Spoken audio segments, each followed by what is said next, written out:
Hey guys, tonight we are going to leave the noisy, heated world behind and step out onto the vast, silent plains of the Arctic. Imagine a place where the air is so cold it feels sharp, like a fresh mint for your lungs. Everything around you is a different shade of white, from the soft cream of the horizon to the bright, blinding diamond, dust under your feet. We are going to explore how a hunter, tired from a long day on the ice, can turn a pile of frozen water into a warm, safe home in just a few hours. It sounds like magic, but it is actually one of the most clever pieces of engineering in human history. We are going to walk through the process of building an igloo, but not the toy version you see in cartoons. We are talking about the real deal.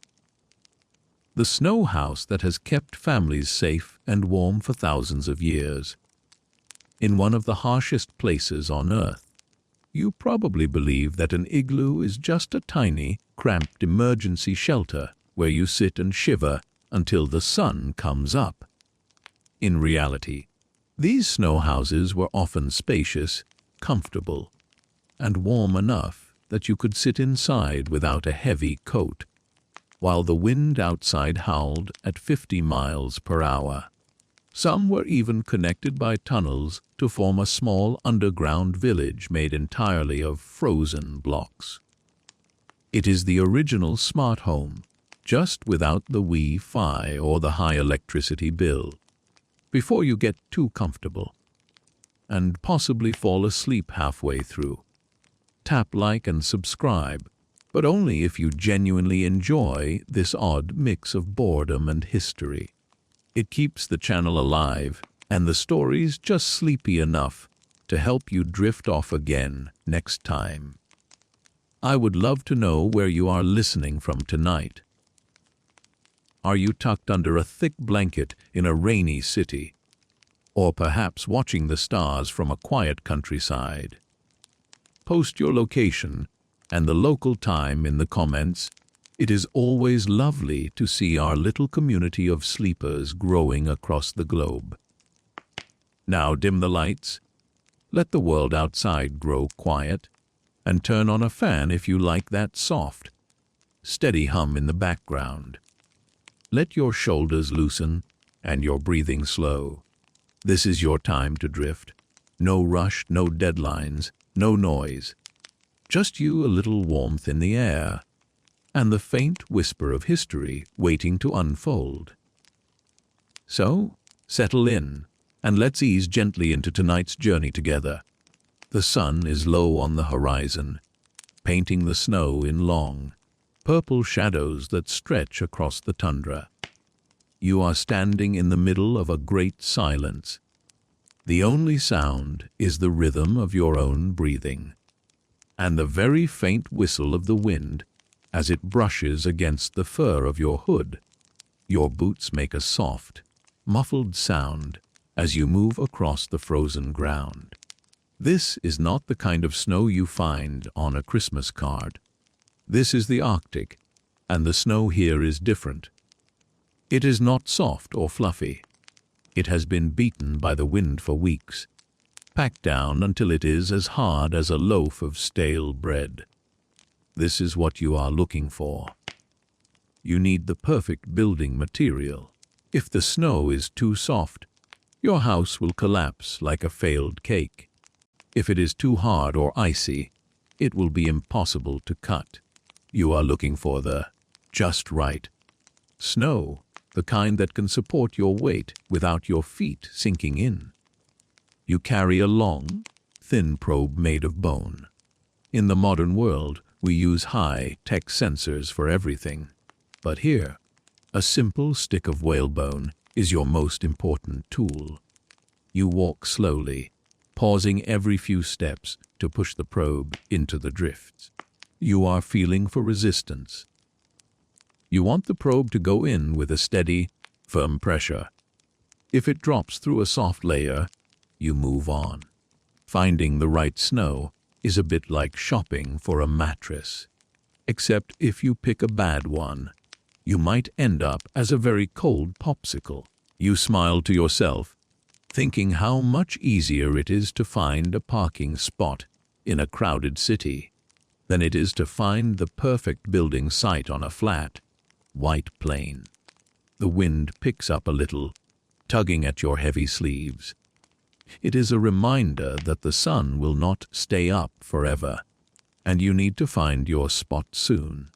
Historians still argue whether the Inuit were the only culture to truly master the self-supporting snow dome, without any internal wooden beams or supports. Most cultures across history needed a tree or a stone pillar to keep a roof up. But here, where there are no trees for hundreds of miles, the people learned to make the roof support itself. It is a masterpiece of geometry hidden in a pile of frozen water. You find a drift that feels promising. When you step on it, your boot leaves only a shallow mark. The snow is dense and uniform. This is puka, the wind-packed snow that has the perfect texture for blocks. It is amazing to think that snow is actually about 95% trapped air. This air is what makes the snow such a good insulator.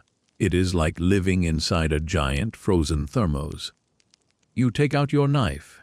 It is long and flat, designed specifically for slicing through these blocks.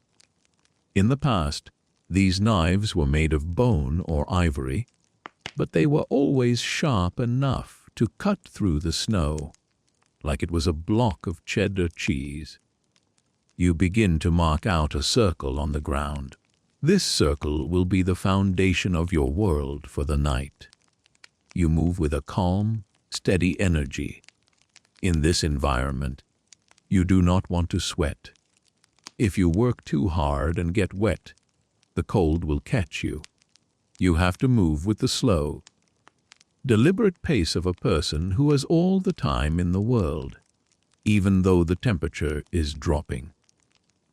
You are a guest in this landscape, and you have to follow its rules. You think about how strange it is that people in the South build houses to last for 100 years, using bricks and mortar and heavy machines. Your house will be made in an hour. It will keep you alive through a blizzard. And then, when the spring comes, it will simply vanish back into the ocean. There is a certain peace in that. No mortgage, no repairs. Just a clean, white room that returns to nature when you are done with it. You carve a small test block. You lift it, feeling its weight. It is light because of the air inside, but it feels solid in your hands. You tap it with your knuckles, and it makes a dull, satisfying sound. This is good snow. This is home. The vastness of the tundra makes you feel small, but not lonely. You are part of a long line of hunters who have stood exactly where you are standing, looking for the same signs in the snow. You remember stories of how a skilled builder could have a shelter ready before a storm even hit its peak. It is a quiet kind of bravery, the kind that involves patience and knowledge rather than noise and strength. The horizon is turning a deep, dark blue now, and the first stars are starting to blink into existence. They look like tiny holes poked in a black velvet curtain. You don't have much time left before the true dark arrives, but you are not worried. You have found your drift. You have your tools. You are ready to begin the real work. The wind hums a low, steady note across the top of the drift, like someone blowing softly across the top of a glass bottle. It is a lonely sound, but you find it comforting. It tells you that the air is moving, that the world is alive. You push your probe into the snow one last time, confirming that the drift is deep enough. You need it to be at least 3 or 4 feet. deep so you can cut the blocks from right beneath your feet. This is another clever trick. By cutting the blocks from the floor of the igloo, you are actually digging the floor deeper. This creates a natural pit that traps the cold air, while you stay on a higher platform where the warm air rises. It is like building a house and a basement at the exact same time. You think about your modern life for a moment and how we spend so much time trying to keep the weather out. We have triple paned windows and thick insulation and powerful heaters. But here, you are using the weather to fight the weather. You are using the very thing that could freeze you to keep you warm. It is a beautiful irony. You bend down and make the first deep cut into the snow. The knife slides in with a gentle resistance. You can feel the vibration of the blade in your hand. It is a clean, honest feeling. You are not just building a shelter, you are carving a space for yourself in a world of ice. A quirky tidbit that many people don't know is that the Inuit often used different types of snow for different parts of the house. The strongest, densest snow went into the foundation, while the lighter, airier snow might be piled on top later to add extra insulation.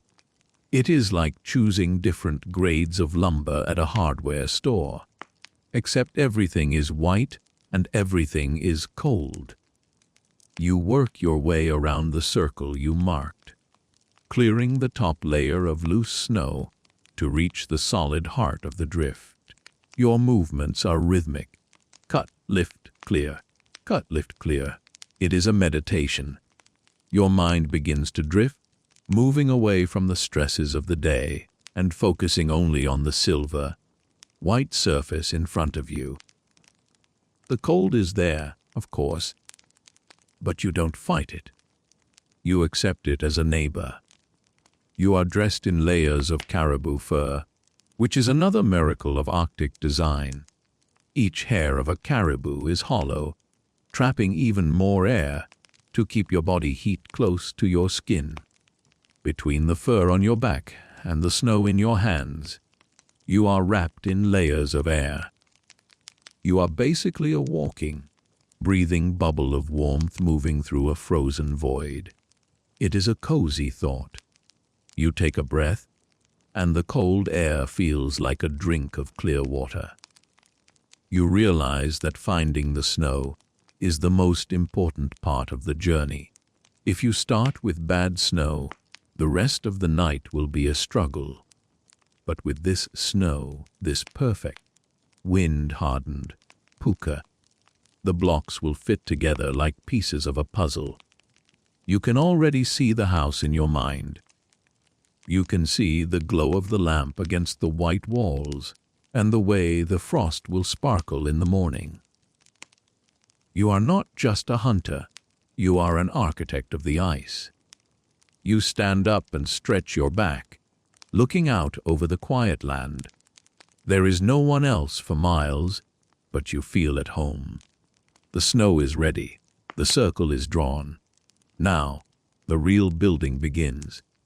As you prepare to cut the first official block, you think about how historians have noted that the igloo was not just a home, but a symbol of survival. It represented the ability of humans to adapt to the most extreme conditions imaginable. It is a mainstream historical fact that these structures allowed the Inuit to follow the migrating animals across the ice for months at a time, moving their entire lives with nothing but a knife and the snow beneath their feet. You are about to step into that history. You are about to turn a flat plain into a sanctuary. The light is fading, but the snow itself seems to hold on to the last of the day, glowing with a soft, inner light. You take a deep breath, steady your hand, and begin to carve the first block of the foundation. Your journey into the heart of the winter has truly started. and it is going to be a very quiet, very peaceful night. You stand in the center of your marked circle, the snow knife held firmly in your gloved hand. This knife, which you might know as a panna, is a simple tool, but it is the key to your survival.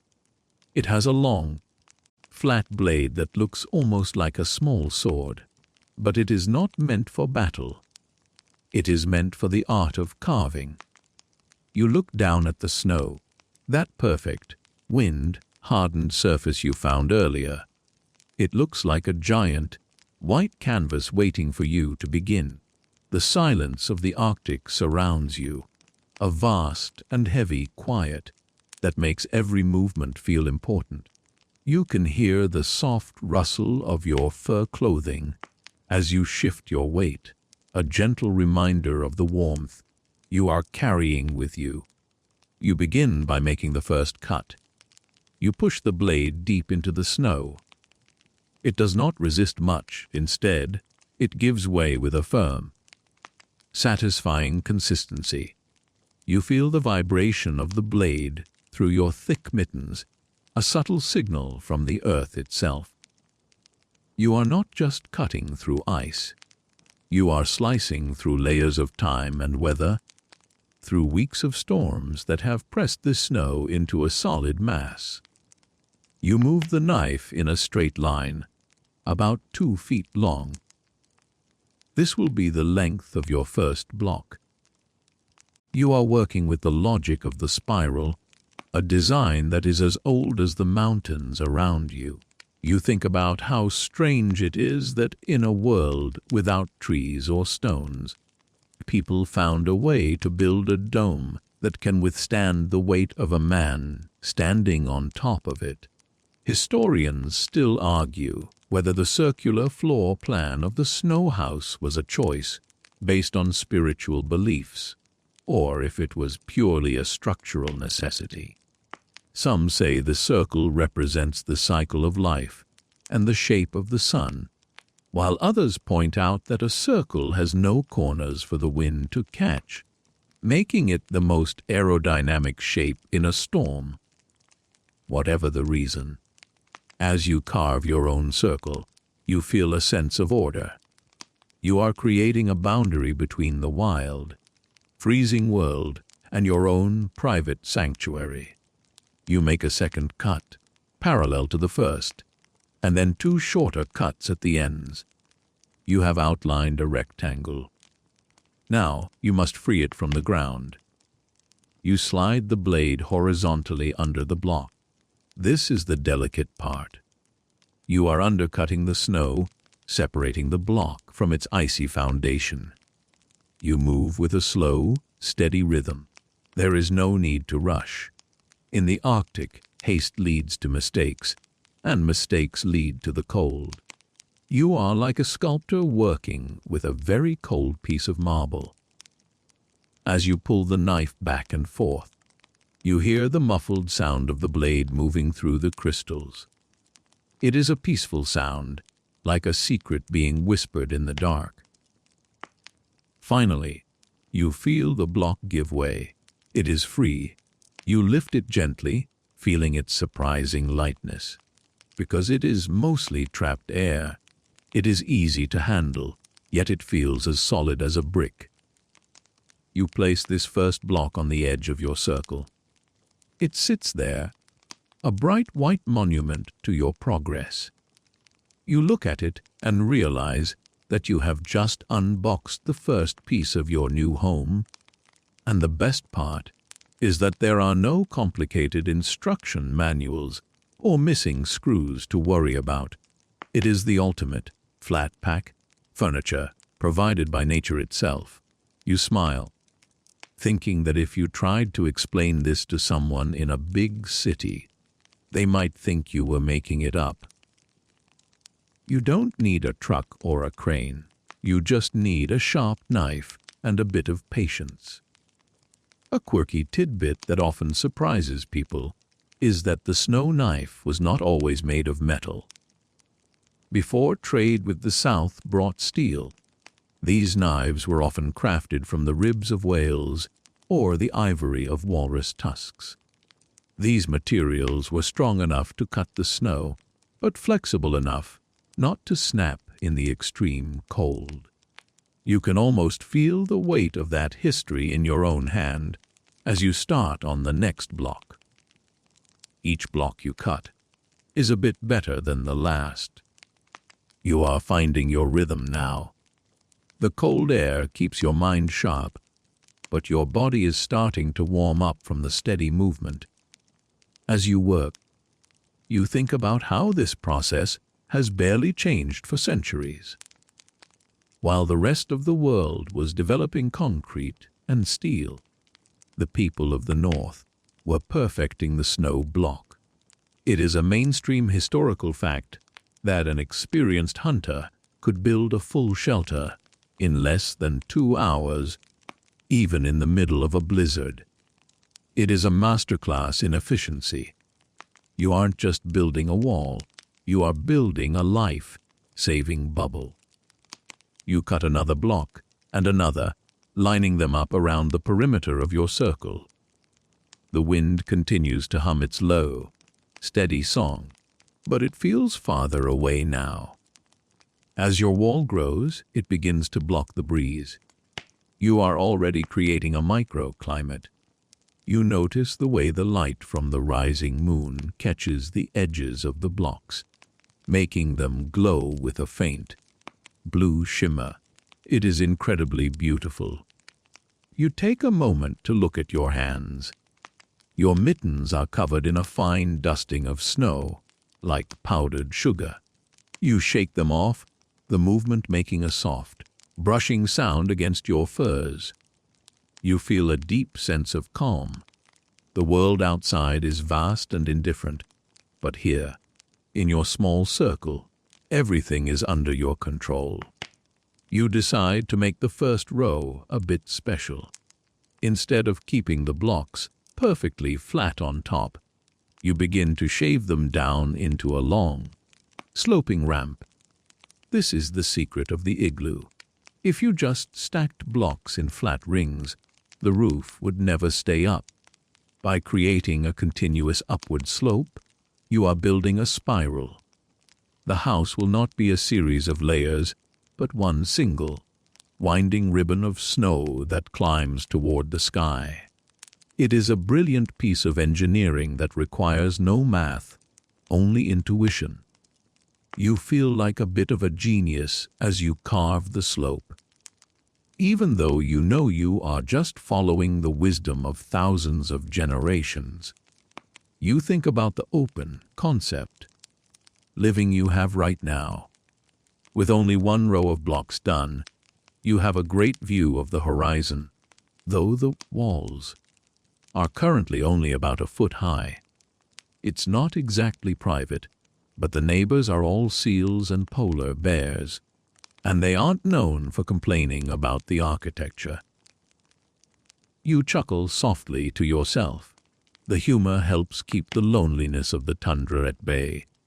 You are alone, but you are not lonely. You are engaged in a conversation with the snow, a dialogue of cuts and lifts and placements. You move to the next section of the drift to cut more blocks. You are digging deeper now, creating that cold sink floor we talked about. Every block you remove makes the floor lower, which means the finished house will feel much taller inside than it looks from the outside. It is like a magic trick where the room gets bigger the more you build it. You think about how modern houses always seem to need more space, more storage, more stuff. But here, the less you have, the more room you have to breathe. All you need is a place to sleep and a place to cook. Everything else is just extra weight. The texture of the snow changes slightly as you dig deeper. It becomes even more dense, more packed. This is the heart of the drift, the snow that has survived the longest. It is incredibly strong. You carve a block that is particularly large, and as you lift it, you marvel at how it stays together. It doesn't crumble or crack. It has the integrity of a stone. You place it on the rising ramp of your wall. It fits perfectly against the block before it. You use your knife to shave a little off the side, making the joint tight. You don't use mortar or glue. You just use more snow. You pack the loose shavings into the cracks, where they quickly freeze and bond the blocks together. It is a self-sealing house. You think about the scholars who spend their lives studying the thermodynamics of these structures. They write long papers about the R value of snow and the way heat radiates off the inner walls. But to you, standing here in the blue twilight, it's not about numbers. It's about the feeling of the wind dying down as the wall rises. It's about the way the silence becomes even deeper as you are enclosed in your white room. You feel a sense of pride. You are taking the raw elements of the world and shaping them into something that can protect a human life. The stars are out in full force now. They look like diamonds scattered on a sheet of black glass. You take a deep breath, and the air is so cold it feels like it's cleaning your lungs from the inside out. You aren't tired yet. The work is steady and peaceful. You feel like you could keep cutting these blocks forever, lost in the rhythm of the blade and the snow. You look at your growing wall. It is no longer just a circle on the ground. It is starting to lean inward, just a tiny bit. The dome is beginning to take shape. You think about how much the shipping costs for your building materials are. 0. You didn't have to wait for a delivery truck or pay a heavy lifting fee. Everything you need is right under your feet. It's a funny thought, especially when you consider how much people spend on home renovations in the modern world. Your renovation is happening block by block, and the only cost is the calories you burned for dinner. You adjust your hood, feeling the soft fur against your cheeks. It is time to start the next level of the spiral. The foundation is solid, the ramp is set, and the night is young. You feel a surge of quiet energy. You are building a home in the middle of nowhere, and it is going to be the coziest place on earth. You think about the way the blocks look like giant marshmallows. You imagine trying to toast one over a fire, and you laugh quietly. It would be a very short-lived snack. These jokes might seem silly, but in the vastness of the Arctic, they are like little candles you light to keep your spirits warm. You focus back on the task. The next block needs to be slightly smaller and angled more sharply. You adjust your technique, slicing the snow with a bit more of a tilt. You are learning the language of the curve. You are becoming a master of the lean. Each block you add feels like a victory over the cold. You are not just surviving, you are thriving. The first row is complete, and the second is already beginning to climb. The spiral is in motion, and the world outside is slowly being left behind. You are moving into your own white world, one block at a time. As you finish the second row, you notice that your movements have become even more fluid. You don't have to think about where to put the knife anymore. Your hands just know. This is the flow state that athletes and artists talk about. In the silence of the ice, it is easy to find. There are no distractions here. No phones, no traffic, no voices. Just the snow and the knife and the stars. You feel a deep connection to the people who came before you, the ones who stood in this same silence and did this same work. You are part of a long, unbroken chain of human ingenuity. You take one last look at the horizon, before the wall grows too high to see over. The tundra is beautiful in its emptiness. You are ready to close yourself in. You are ready to finish the dome and start the night. The walls are rising around you now, and the world outside is slowly being cut away. It is a strange and beautiful feeling to watch the horizon disappear behind a wall of your own making. You are no longer standing on a flat, infinite plane. You are standing in a room. The third row of blocks is where the magic of the geometry really begins to show itself. Each block you place is not just sitting on top of the one below it. Because of that sloping ramp you carved earlier, each block is tucked slightly behind the one before it and leans inward toward the center of the circle. You are fighting gravity, but you are using the snow's own weight to win the battle. It feels a bit like a slow-motion game of Tetris, except there is no stressful music playing, and the blocks don't disappear when you get a row right. They just stay there, solid and cool, holding onto each other like old friends. You think about the no interruptions workspace you have created here. There are no neighbors knocking on your door to borrow a cup of sugar, and certainly no delivery drivers ringing the bell at the wrong time. If a solicitor tried to find you here, they would have a very long and very cold walk ahead of them. You realize that your current property value is based entirely on how well you can cut a curve. It's a refreshing way to think about architecture. You don't need a building permit, and you definitely don't have to worry about the homeowners association complaining that your house is the wrong shade of white. In this world, there is only one shade that matters, and it's the one that keeps the wind out.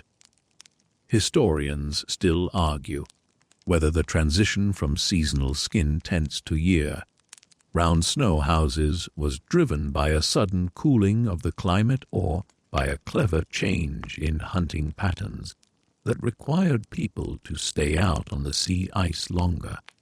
It's a fascinating mystery. Imagine being the first person to realize that the very substance you are walking on could be turned into a warm fortress.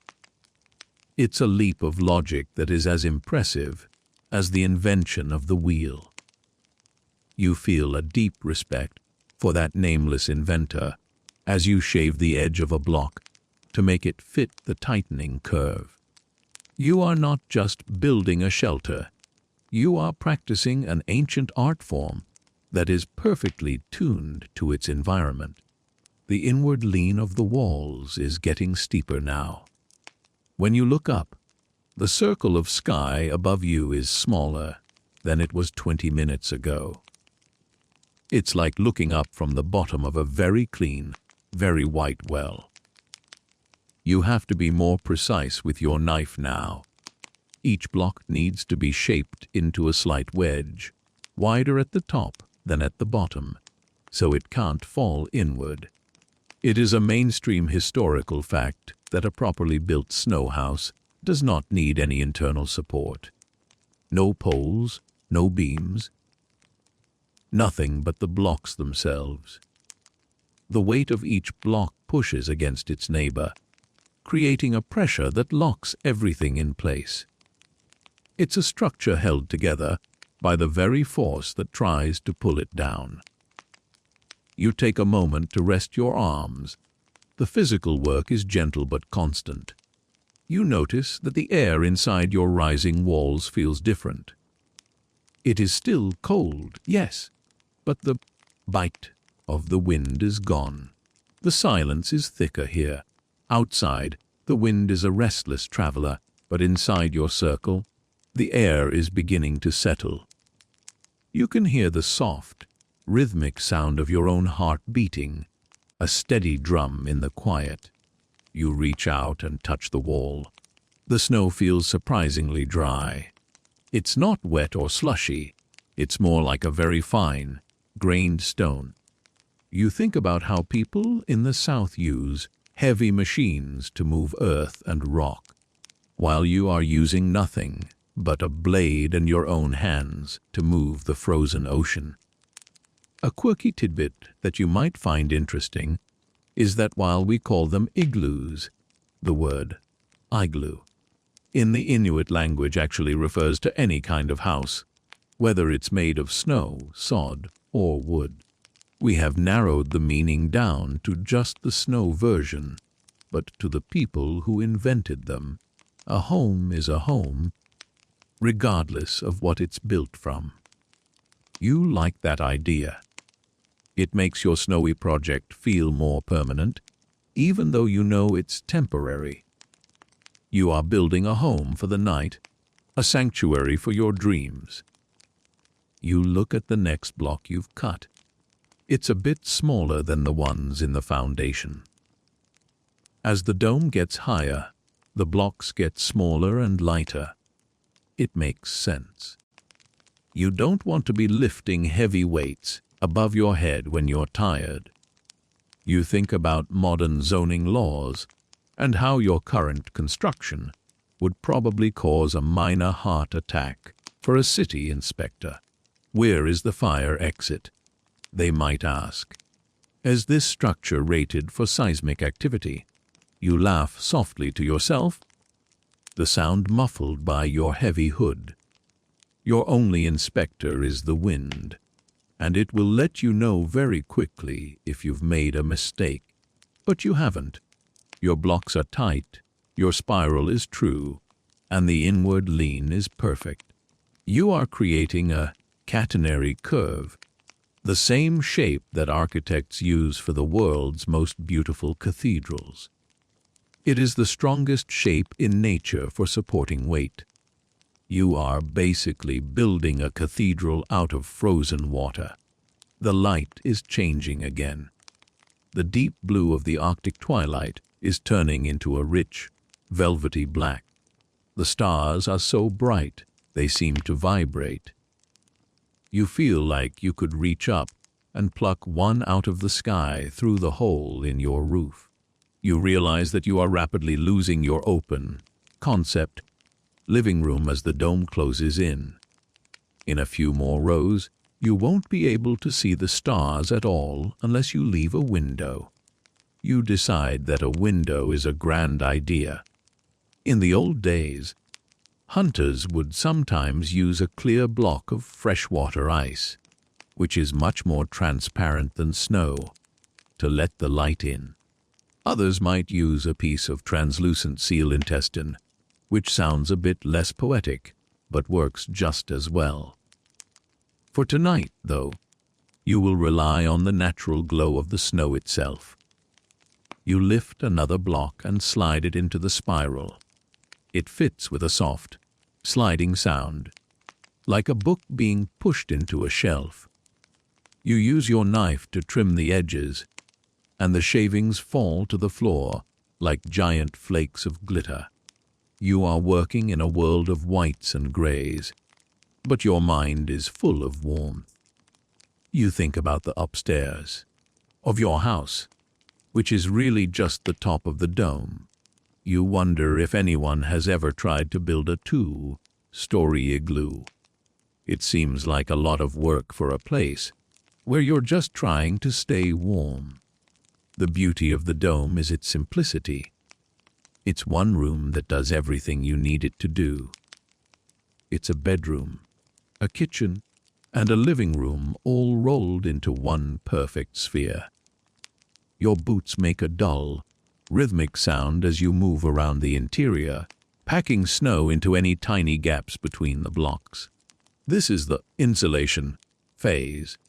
Every little crack you fill makes the house stronger and warmer. You are like a potter working with clay, smoothing out the imperfections. You think about how we spend so much money on smart thermostats and heating systems that break down. Your heating system is just you. Your body provides the warmth, and the snow simply holds onto it for you. It's the most efficient relationship in the world.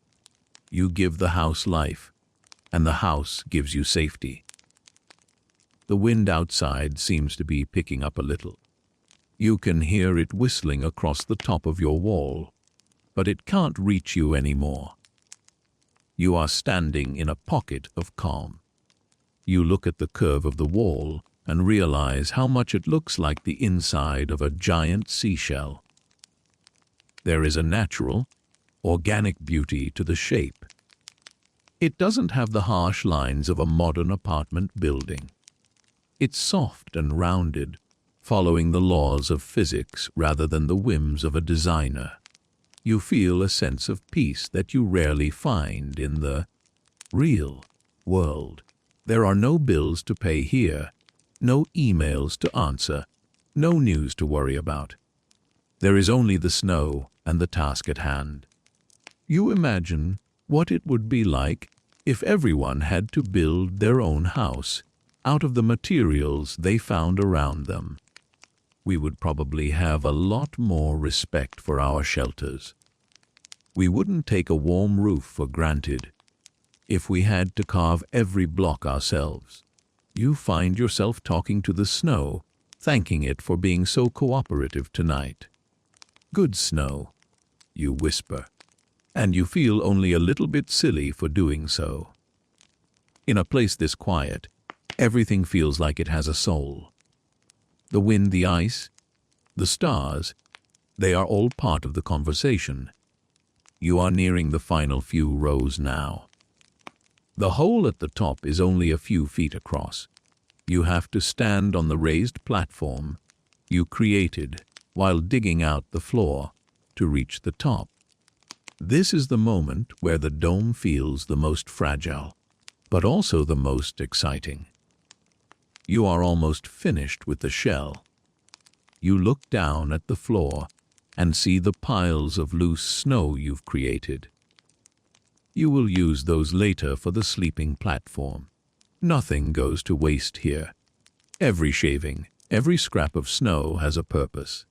It's a zero-waste lifestyle that would make a modern environmentalist weep with joy.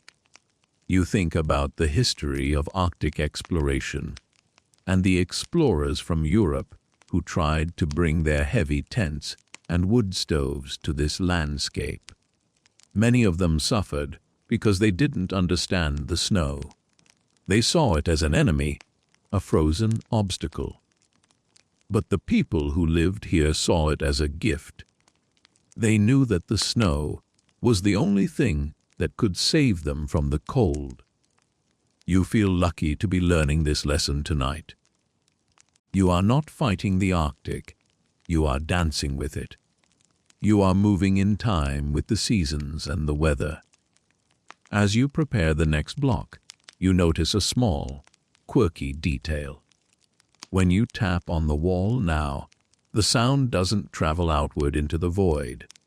It bounces back to you. The dome is becoming an acoustic chamber. Every breath you take, every rustle of your clothes, sounds clear and sharp. It's a very private sound. It reminds you that you are the only human for miles. In the city, we are always surrounded by the sounds of other people. The hum of an engine, the distant bark of a dog, the vibration of a neighbor's music. Here, you are the conductor of your own silence. It's a rare and precious thing.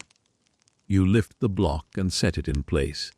Only 2 more rows to go.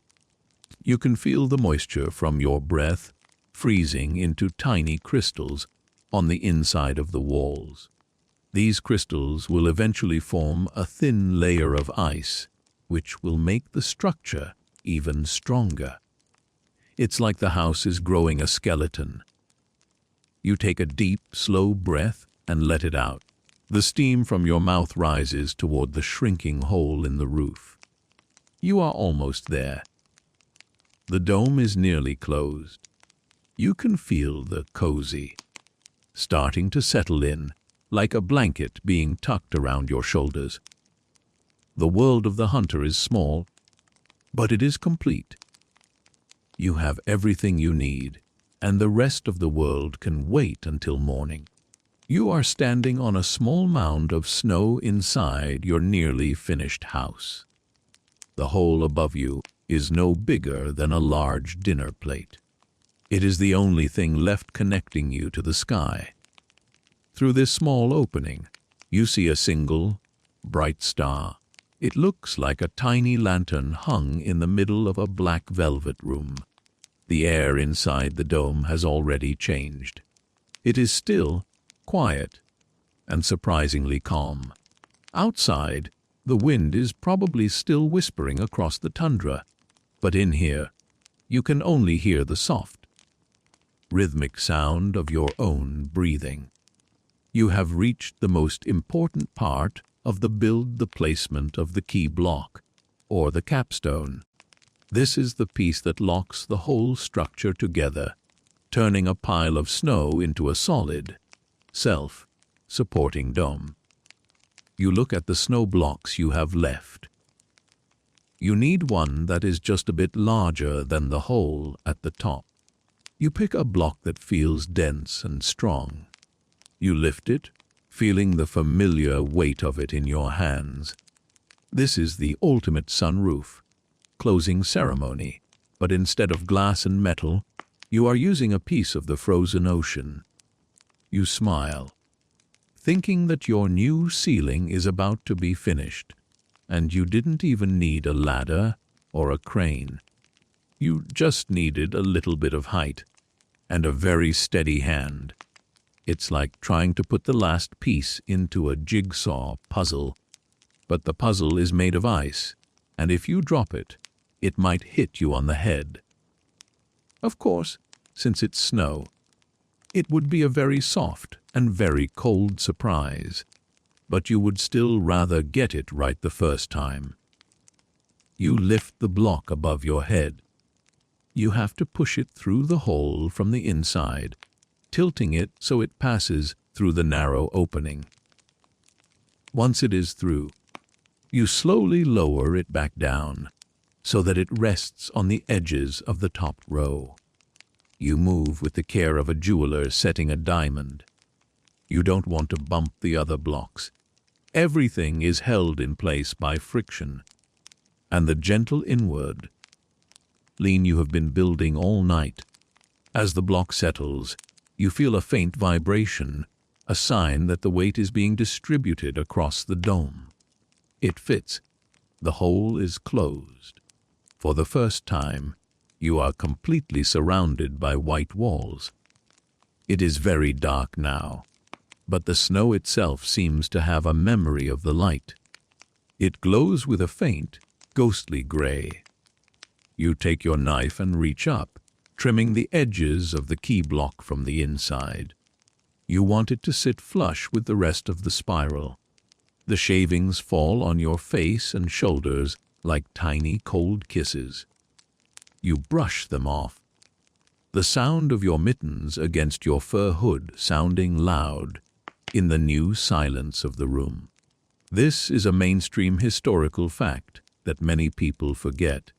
A well-built igloo is so strong that a grown man can stand on the very top of it without the dome collapsing. The weight of the snow pushes inward and downward, locking every block into its neighbor. It is a masterpiece of natural engineering. Now that the roof is on, you have to solve a new problem.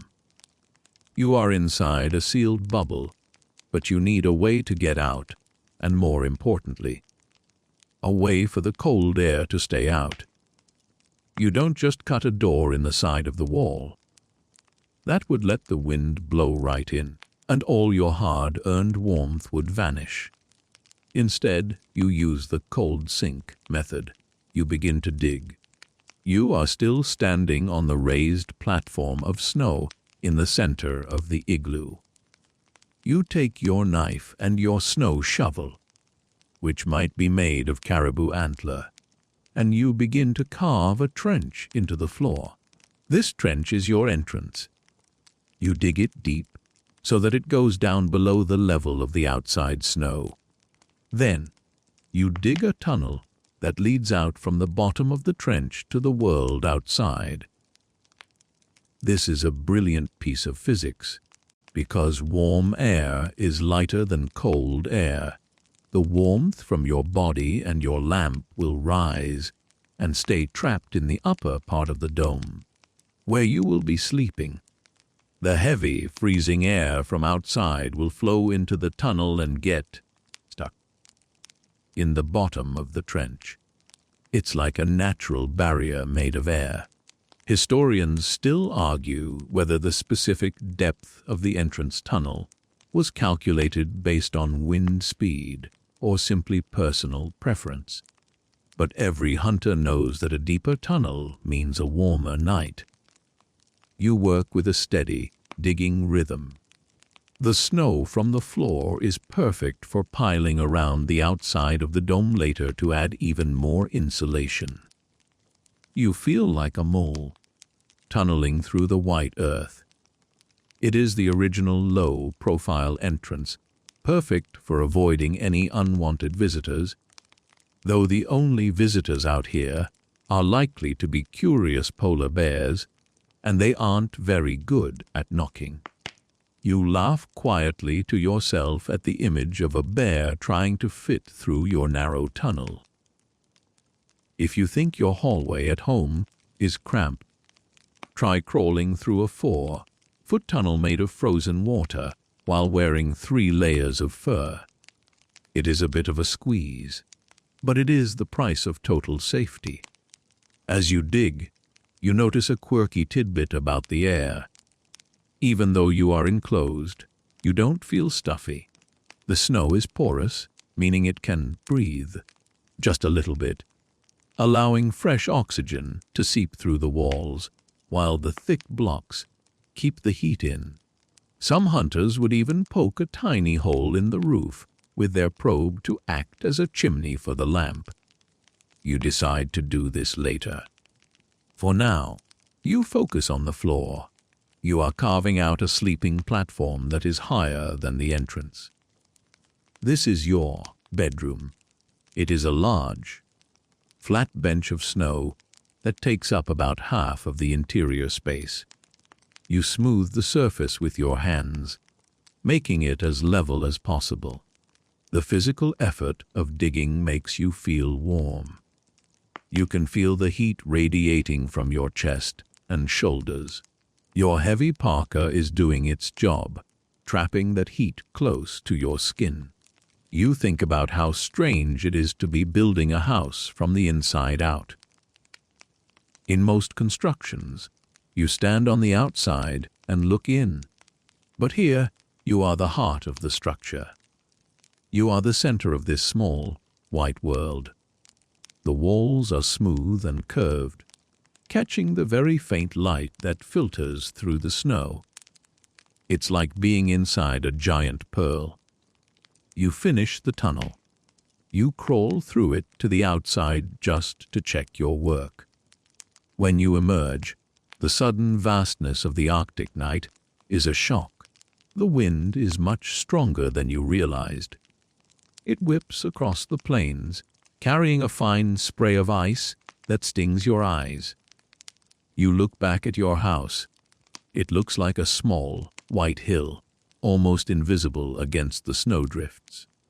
You take your shovel and pile more loose snow around the base of the walls, filling in any tiny gaps and smoothing the exterior. This plastering with snow makes the igloo even more windproof. It turns the individual blocks into one solid, seamless shell. You think about the people who live in cities, where a well-insulated house means expensive windows and fiberglass batting. Out here, you just need a shovel and a bit of extra snow. It's a very honest way to live. You aren't buying comfort. You are creating it with your own hands. You feel a sense of deep satisfaction. You have built a fortress that can withstand a storm that would blow over a modern tent. You crawl back into the tunnel leaving the wind behind.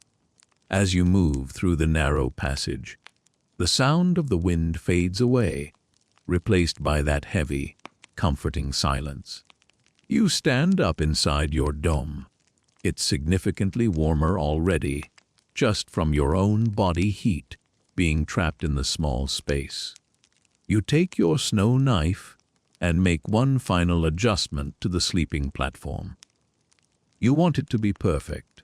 You think about the interior design phase that comes next. You don't have a sofa or a television, but you have something better. You have a space that is perfectly quiet. You imagine the scholars who study human psychology and how they talk about the nesting instinct. You feel it very strongly right now. You are tucked away in your nest, safe from the giant, freezing world outside. You notice that your breath is creating a very thin layer of frost on the walls. This is the beginning of the glazing process. Over the next few hours, the heat from your body and your lamp will slightly melt the very inner surface of the snow.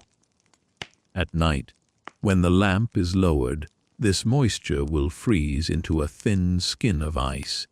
This ice skin makes the igloo incredibly strong, so strong that you could probably drive a small vehicle over it without it breaking. It also makes the walls more reflective, so a single small flame will light up the whole room. It's like having a house lined with mirrors made of frost. You sit down on the edge of the sleeping platform for a moment, just to breathe. You realize that you have been moving for hours, but you don't feel exhausted. The cold has a way of keeping you alert, and the rhythmic nature of the work has been a kind of meditation. You look at the tunnel entrance. It looks like a dark eye at the bottom of the room. You think about how many hunters throughout history have sat exactly where you are sitting, looking at that same dark opening, feeling that same sense of relief. It's a mainstream historical fact that these structures were the key to the Inuit being the most successful inhabitants of the high Arctic. Without the snow house, life here would have been impossible.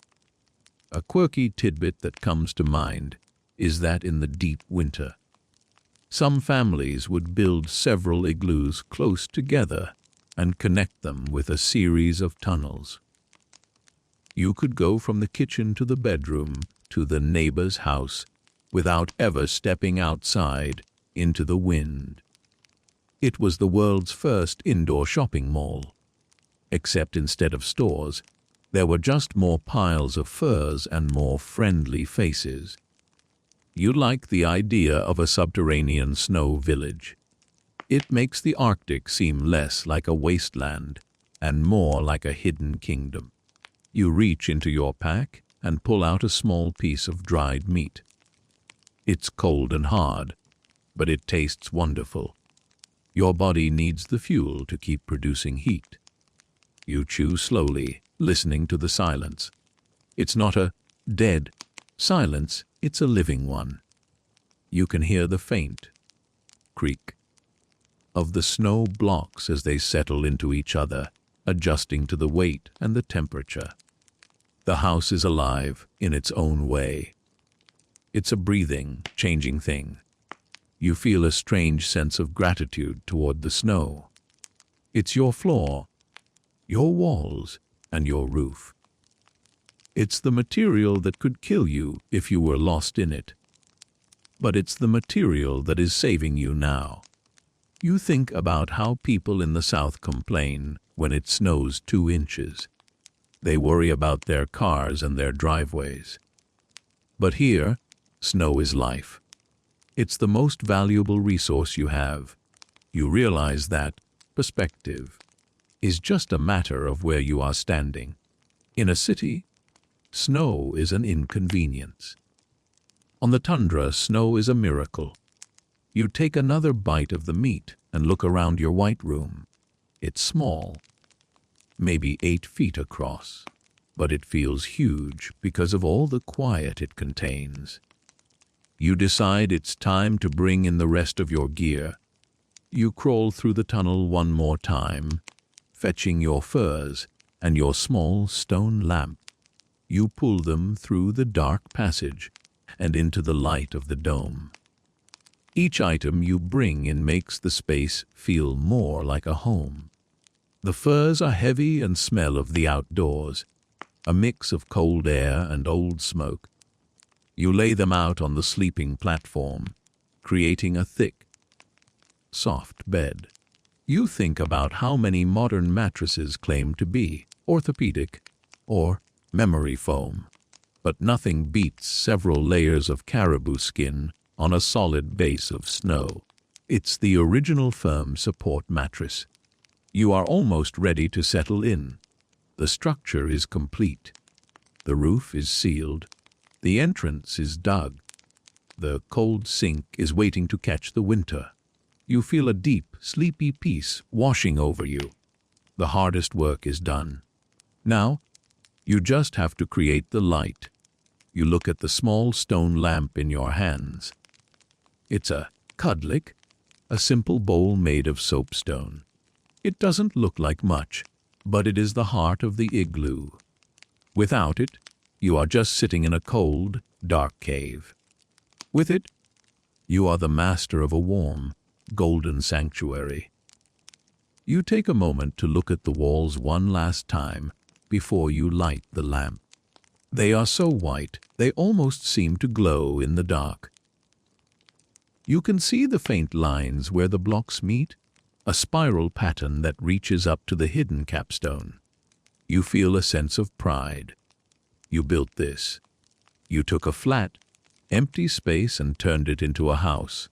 You are a hunter, an architect, and a survivor.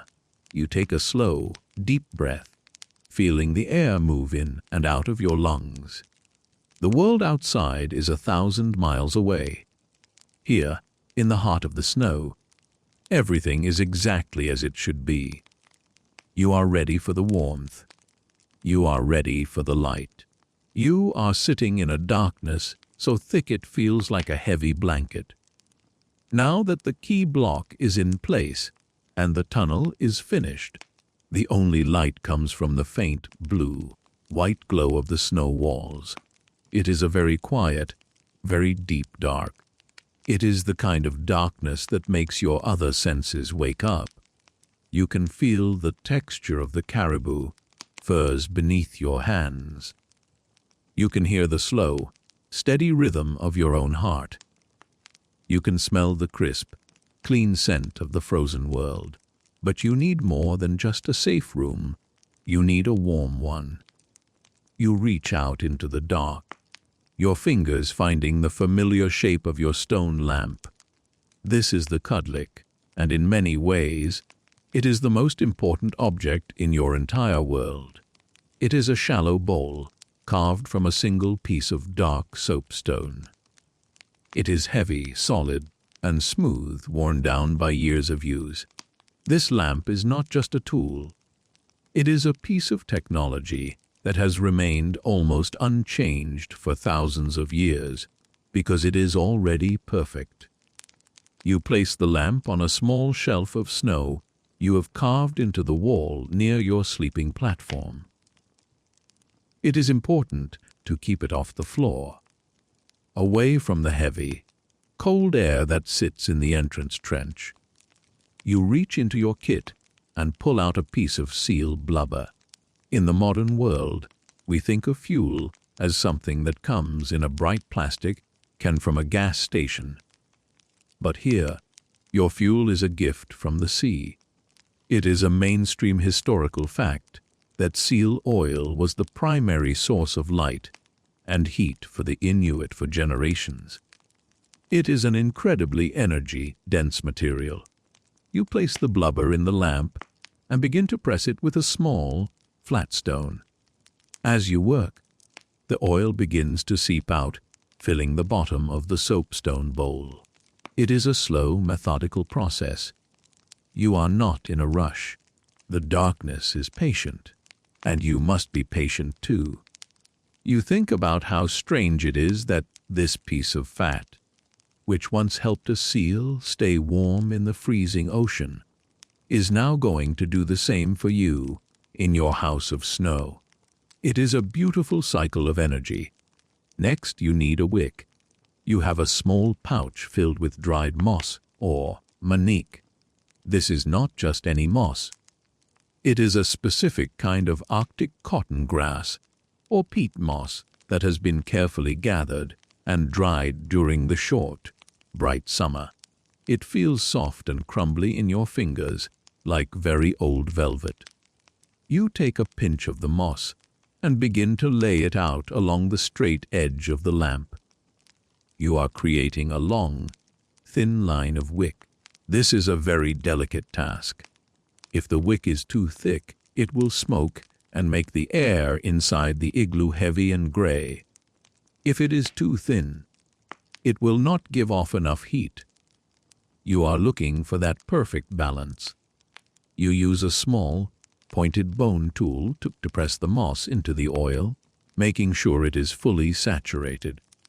Historians still argue whether the precise shaping of the wick was the most difficult skill for a young person to learn in the Arctic, as a poorly tended lamp could mean the difference between a cozy night and a cold, smoky one. You think about the organic room fragrance you are about to create. It's not exactly a lavender, scented candle from a boutique, but it has a certain oceanic charm that grows on you. It is the smell of survival, the smell of a home that is functioning exactly as it should. You smile, thinking that your current utility bill is just the time you spent hunting and the time you are spending now with your moss and oil. There are no power lines to go down in a storm and no batteries to die when it gets too cold. Your power source is as old as the earth itself. You take your flint and steel, or perhaps 2 pieces of iron pyrite, and prepare to create a spark. You hold the stones over a small nest of the driest moss. You strike them together, and you hear the sharp, rhythmic sound of the stones meeting. You see a tiny, orange spark dance through the air and land in the moss. You lean in close and blow very softly, your breath a gentle puff of air. The spark glows brighter, spreading through the fibers until a tiny flame flickers into life. You carefully transfer this small flame to the wick of your cudlick. The oil catches, and a line of soft, golden light begins to spread along the edge of the lamp. It is a wonderful moment. In an instant, your world changes. The dark, gray room is suddenly filled with a warm, amber glow. The snow walls catch the light and reflect it, turning the whole dome into a giant, luminous lantern. You can see the patterns of the blocks you carved, the spiral reaching up to the ceiling, and the soft texture of the frost on the surface. The shadows are long and gentle, dancing as the flame flickers in the still air. You feel a sudden wave of comfort. The light makes the room feel smaller, but in a good way. It feels like a hug made of gold. You realize that you are now the master of your own tiny sun, and you didn't even need a permit to install it. As the lamp burns, the soapstone itself begins to warm up. This is another part of the design. The stone holds the heat and radiates it slowly, like a modern radiator. The temperature in the igloo begins to rise. It's not a sudden blast of heat like a furnace. It's a slow, steady change. You can feel it first on your face and then on your hands. The air is no longer sharp and freezing. It is becoming soft and mild. A quirky tidbit that many people find surprising is that the temperature inside a well-built igloo with a single lamp and a few people can reach as high as 60 degrees Fahrenheit, even when it is 40 below zero outside. That is a difference of 100 degrees, all held in place by a few inches of snow. You think about how many modern, high-efficiency homes would struggle to do that without a massive heater. Your house is doing it with a bowl of oil and some moss. You notice that the very top layer of the snow walls is starting to change. The heat from the lamp is causing the surface of the blocks to melt ever so slightly. This is what we talked about earlier, the beginning of the glaze. As the moisture appears, the walls become even more reflective. They sparkle like they are covered in millions of tiny diamonds. You watch a single drop of water form on the ceiling. It doesn't fall. Instead, the dry snow around it absorbs it like a sponge, or it moves along the curve of the dome toward the floor. This is why the curved shape is so important. In a flat, roofed house, the melting snow would drip on your head all night, which is not very relaxing. But in your dome, the water follows the path of the curve, keeping you perfectly dry. It's a bit like having a built-in drainage system that uses gravity as its only motor. You take your wick, tending tool, which might be a small, carved piece of wood or bone called a taquety, and you gently adjust the flame. You want a steady, even line of light. This is a task that requires constant, quiet attention. In many traditional households, the woman was the keeper of the flame, and her skill with the lamp was a point of great pride. It is a mainstream historical fact that a well-tended lamp could burn for hours with very little smoke, providing a clean and steady environment for the family. You feel a sense of responsibility as you watch the flame.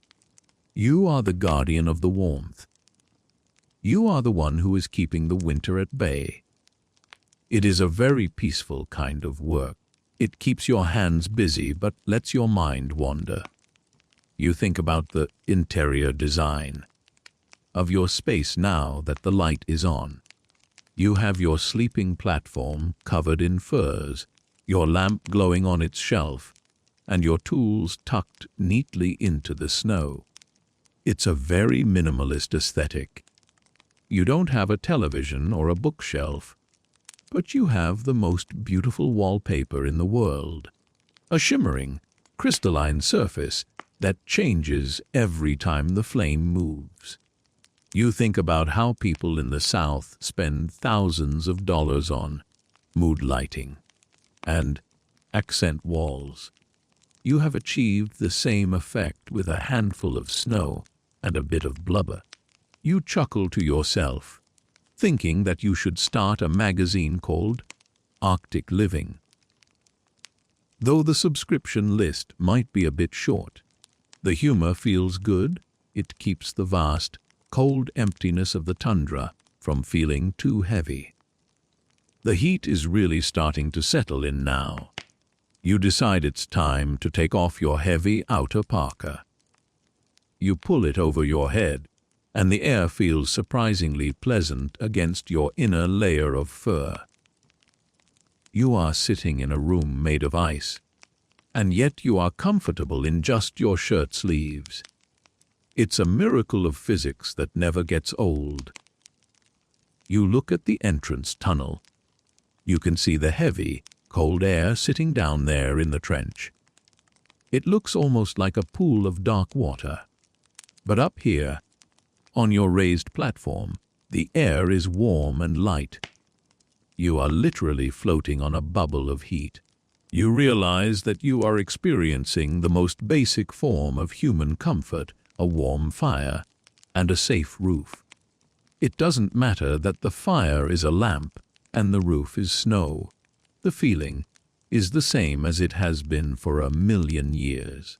A quirky tidbit that often comes up in scholarly discussions is the Igloo effect. on sound.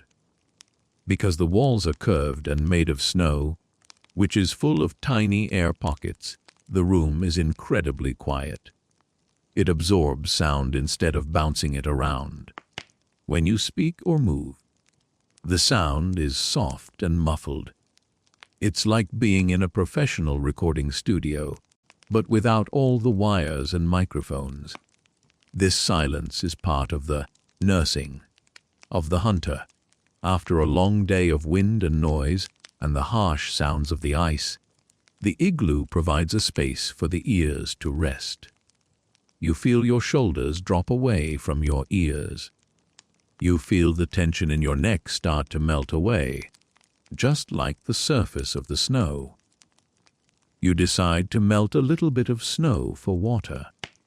You have a small pot that you hang above the lamp. It doesn't take long. The heat from the kudlik is surprisingly powerful. You watch the snow in the pot turn into clear, bright water. It's the purest water you've ever seen, made from the clouds and the wind. You take a sip, and it's cold and refreshing. It's another reminder that everything you need is right here. You are self-sufficient. You are a closed system. You and your lamp and your snow house are a little world of your own, drifting through the Arctic night. You think about the open, scholarly debate regarding whether the introduction of metal stoves by traders actually made life harder for the Inuit in some ways. While the stoves were hotter, they required wood or coal, which had to be bought or carried. The kudlik, however, used what the land provided. It was a more sustainable way of living. You like the idea that you are using a technology that doesn't depend on anyone else. You adjust the furs on your sleeping platform, making sure they are tucked in tight. You are creating a nest within a nest. The bottom layer of fur is placed with the hair side down against the snow to provide a grip. The top layer is hair side up, so you can slide into it comfortably. The air between the hairs is what keeps you warm. You are surrounded by layers of air. Air in the snow, air in the fur, and the warm air of the room. You are basically living inside a giant, multi-layered cloud. It is an incredibly cozy thought. You feel your eyelids starting to get heavy. The warmth, the soft light, and the silence are all working together to pull you towards sleep. But you aren't quite ready yet. You want to enjoy this feeling for a little while longer. You want to watch the way the light play on the ceiling. You think about the history of the Great White North and how it has always been portrayed as a place of struggle and hardship. And yes, it can be that. But right now, for you, it is a place of peace. You aren't struggling, you are resting. You aren't fighting the environment. You are being cradled by it. The snow house is nursing you, giving you back the energy the day took away.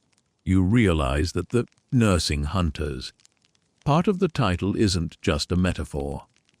These houses were places of recovery. They were where the hunters healed their frozen fingers and rested their tired legs. They were the sanctuaries that made the rest of the life possible. The flame of the kudlik is steady now, a long, low line of gold. You use your tool to trim a tiny bit of charred moss from the edge, and the light gets even brighter. You look at the walls and see that the glaze has formed a beautiful, smooth skin. It looks like the house is made of white porcelain. The structure is now much stronger than it was when you first finished the blocks. The freezing of that inner layer of moisture has turned the dome into a single, solid piece. You could probably have a small party in here now, though it might get a bit crowded. You laugh quietly. imagining a group of hunters trying to dance in an 8-foot circle. It would be a very short dance.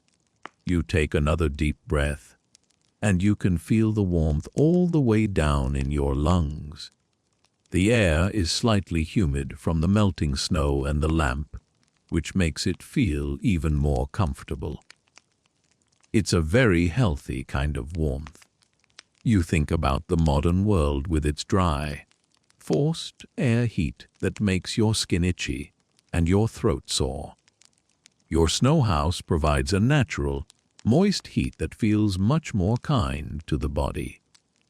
You feel like you're at a spa, except the mud mask is a bit of seal oil and the steam room is made of frozen ocean. It's the ultimate glamping experience, thousands of years before the word was ever invented. You lean back against the raised snow wall of the sleeping platform. It is solid and supportive. You look at your hands, which are finally warm all the way to the tips of your fingers. You feel a deep sense of gratitude for the people who figured all of this out. They didn't have computers or laboratories. They just had observation and patience. They watched the way the wind packed the snow, the way the oil burned in the stone, and the way the heat rose in the air. They turned those observations into a way of life that is as elegant as it is effective. You are a student of that wisdom tonight. You are the beneficiary of 1,000 years of trial and error. The night is moving on. You can tell by the way the light from the tunnel has changed from dark blue to a deep, absolute black. The stars must be incredible out there, but you don't feel the need to go look. You have your own star right here in your lamp. You have your own universe inside these four walls, or rather, inside this one continuous circular wall. You feel a sense of completion. The house is built, the lamp is lit, the air is warm, and the bed is ready. You have done everything you needed to do. The rest of the night belongs to the silence and the dreams. You take one last look around your golden room, feeling the cozy. Settle deep into your bones. You are ready to close your eyes and let the world fade away. The snow house is holding you, and you are safe. You are now fully established in your small, white world. The transition from the harsh, biting cold of the tundra to the soft, golden warmth of the igloo is complete. You are sitting on the edge of the sleeping platform, which you have shaped and smoothed until it feels as solid as a wooden bench. The air around your head and shoulders is warm, almost like a summer evening, while the air near the floor remains cool and fresh. This temperature gradient is the secret to your comfort. You look down at the entrance tunnel, which is now just a dark shadow at the bottom of the room. You can feel the heavy, freezing air trapped down there, held back by the invisible wall of physics you created when you dug the trench. It is a very satisfying feeling to know that you are literally sitting on top of the winter. You begin to arrange your bedding with a sense of deep, quiet purpose. You have several layers of caribou skins, and each one has a specific job to do. You lay the first skin down with the fur side facing the snow. This provides a grip so you don't slide around during the night, and it also creates a layer of insulation that prevents your body heat from melting the snow platform. If you were to lie directly on the snow, you would soon find yourself in a very cold puddle, which is definitely not the spa experience you are going for. You think about how people in the South spend hundreds of dollars on specialized sleeping pads for camping, while you are using a material that is naturally engineered for the task. Each caribou hair is a tiny, hollow tube of air, making it one of the most efficient insulators on the planet. Historians still argue whether the invention of the raised sleeping platform was a sudden breakthrough, or if it evolved slowly over centuries as people realized that heat always moves toward the ceiling. It seems like a simple idea, but it is the difference between a restless, shivering night and a deep, healing sleep. You are benefiting from that ancient wisdom right now. You place the second layer of furs with the hair side up. This is the layer that will touch your body. It feels incredibly soft, like a thick, plush carpet. You run your hand over it, and the sound of the fur is like a gentle whisper. It is a very natural, comforting texture. You think about how your bedroom doesn't have a high thread, count sheet or a duvet from a luxury store, but you wouldn't trade this caribou skin for anything in the world. It is the gold standard of Arctic comfort. A quirky tidbit that many people don't know is that snow can actually be used to wash your furs. If they get a bit damp from your breath or the humidity of the lamp, you can rub dry, powdery snow into the fur.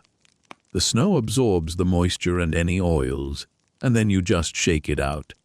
It is the world's first dry cleaning service, and it is completely free. You take a handful of the loose snow from the floor and gently brush it over the edge of your sleeping skin, just to freshen it up. The sound of the snow brushing against the fur is soft and rhythmic. It is a peaceful way to prepare for sleep. You feel like a person who has everything under control. You are not just a guest in the Arctic. You are a resident who knows how to use the resources at hand.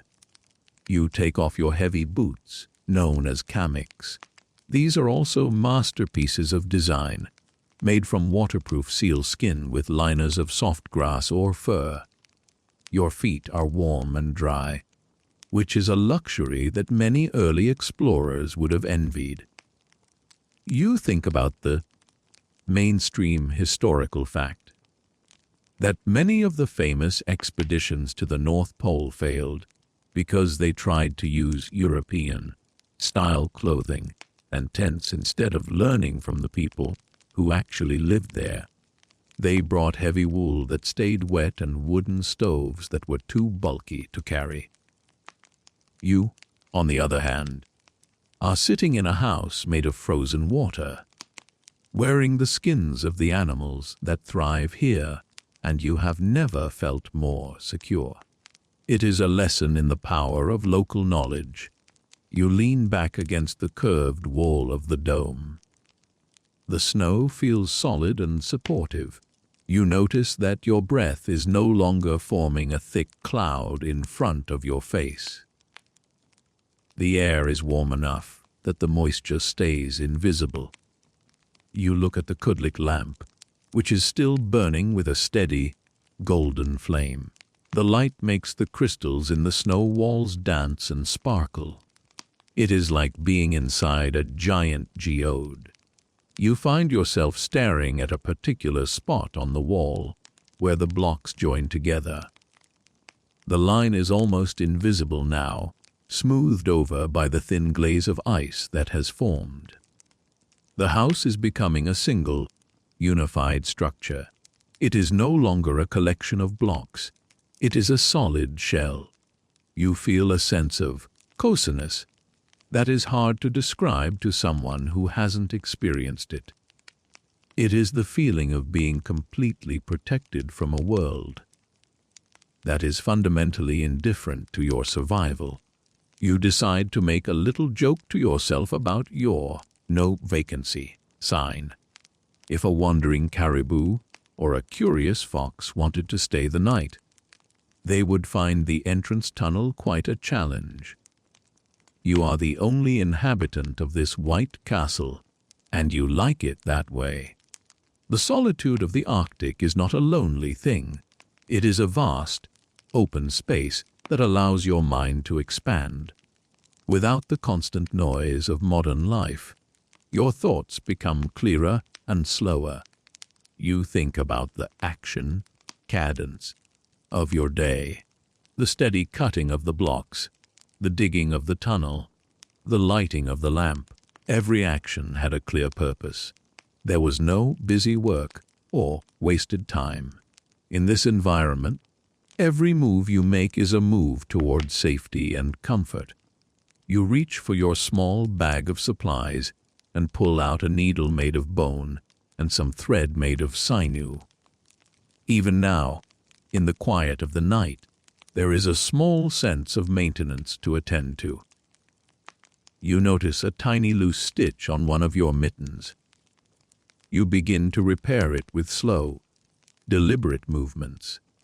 The sound of the needle passing through the skin is a tiny, sharp scritch, followed by the soft hiss of the thread being pulled tight.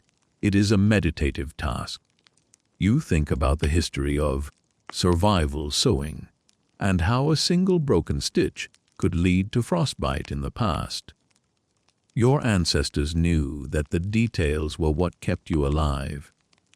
You feel a connection to those nameless tailors who perfected the art of waterproof, windproof clothing long before the invention of synthetic fabrics.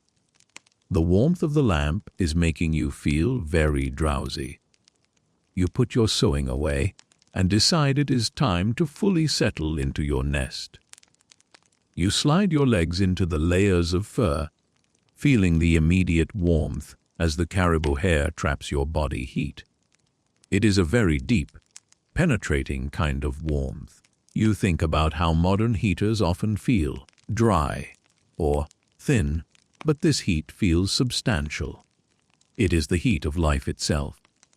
You adjust the furs around your shoulders, creating a seal that keeps the warm air from escaping. You are now a part of the insulation system.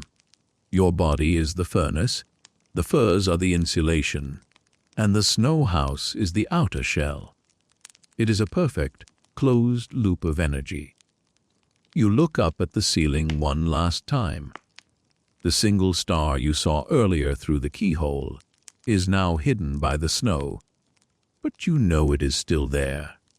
You imagine the vast, silent tundra stretching out in every direction, bathed in the pale light of the moon.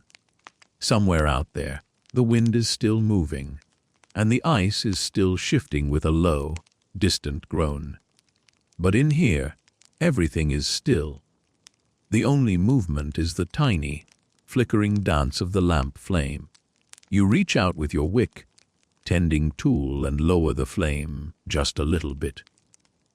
You don't need as much light now, and lowering the flame will help conserve the oil for the morning. The room grows a bit darker, the golden glow turning into a soft, deep amber. The shadows move closer to you, and the dome feels even more intimate. Historians still argue whether the hibernation style of life in the winter was a necessity or a choice for the people of the North. Some see it as a period of restricted activity, while others see it as a time of great social and spiritual importance, a time for stories and songs and rest. You certainly feel the rest part of it. You feel your muscles finally letting go of the tension they have held all day. Your legs, which have walked miles over the uneven ice, feel heavy and relaxed. Your hands, which have worked so hard with the knife and the shovel, are soft and warm. You are nursing yourself back to full strength. The igloo is your recovery room, a place where the harshness of the hunter's life is balanced by the extreme comfort of the home. You think about the open, scholarly debate regarding the impact of modern housing on the health of Arctic peoples. Some researchers suggest that the shift from these natural, ventilating snow houses to modern, prefabricated homes with central heating led to a variety of respiratory issues. Looking at the clean, fresh air in your dome, you can understand why. Even with the lamp burning, the air feels alive and pure. It doesn't have the dusty, recycled smell of a modern apartment. You take a deep, slow breath, and you can feel the oxygen reaching every corner of your lungs. It is a very clean way to live. You feel like your body is being reset, tuned back to the rhythms of the earth.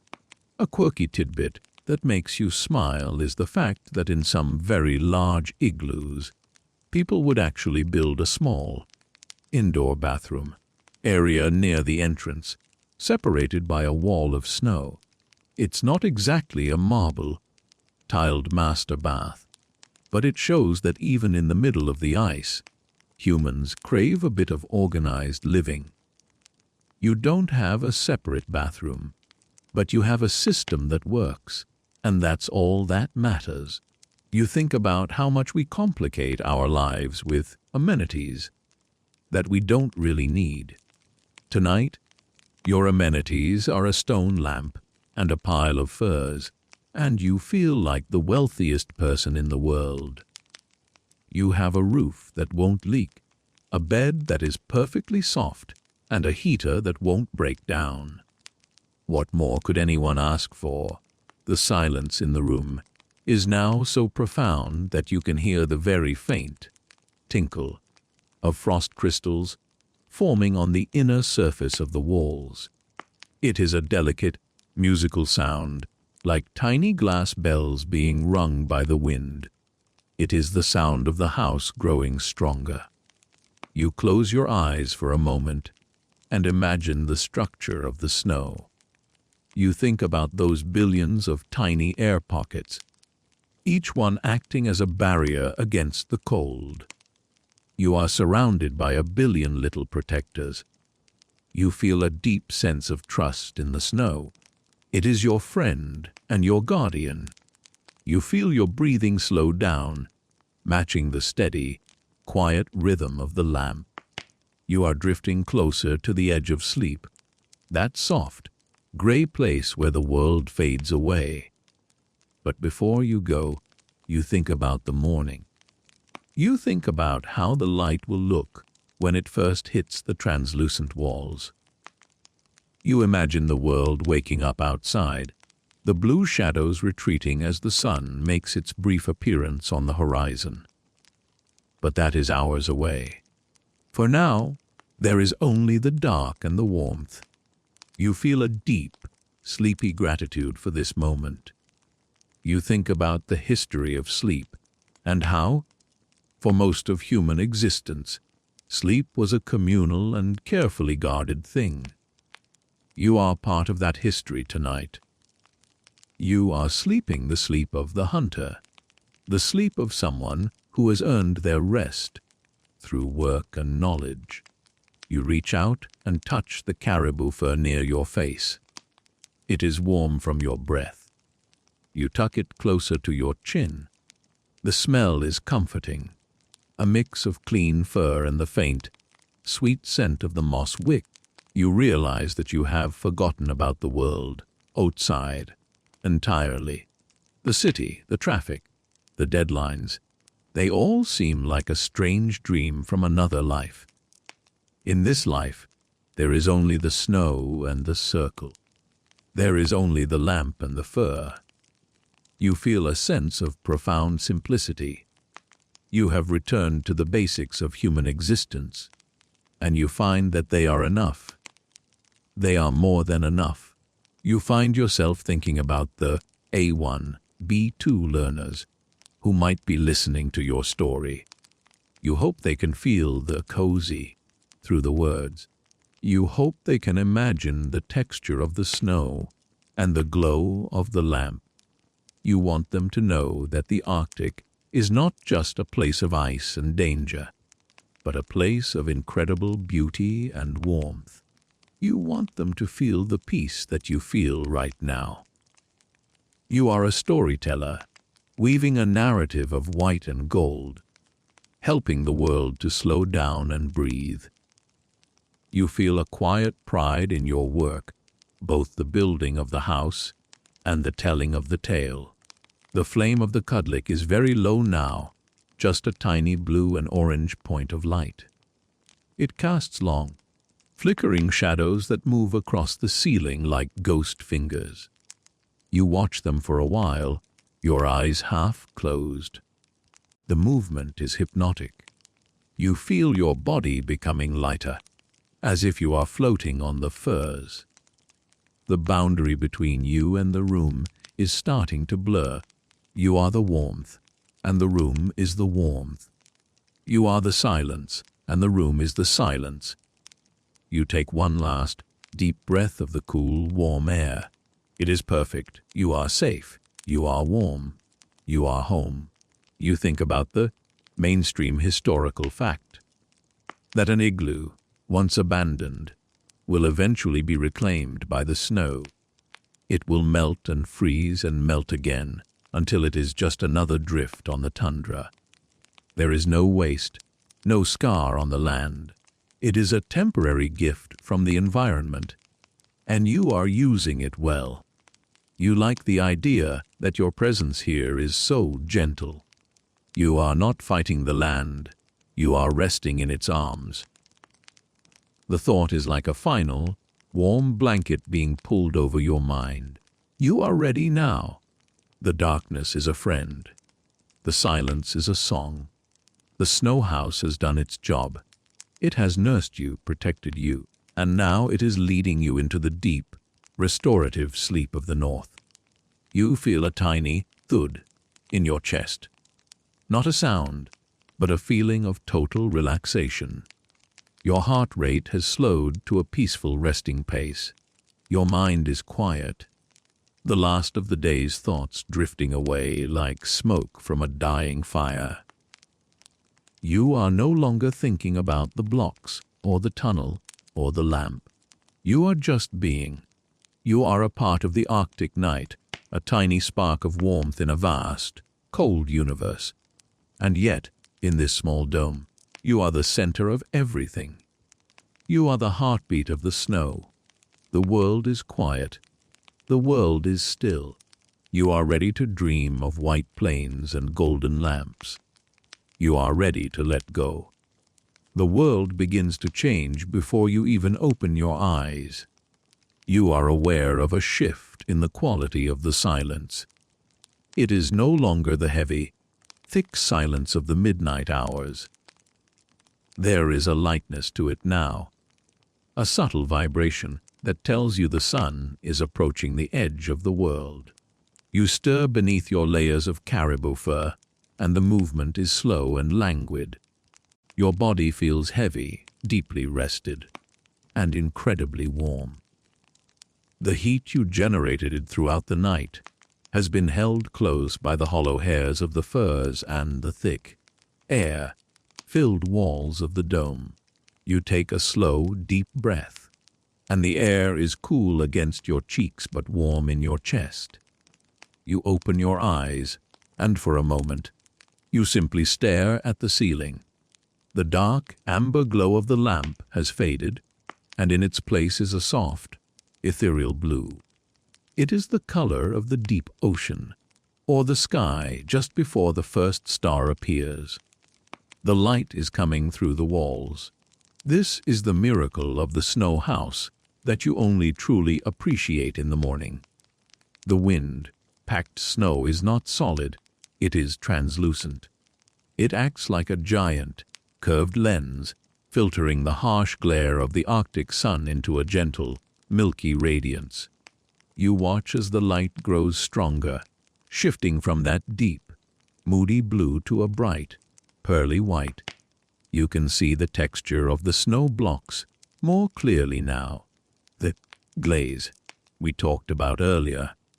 That thin skin of ice created by your breath and the heat of the lamp has fully set. It looks like the inside of the dome has been lined with a layer of fine glass. It is incredibly beautiful.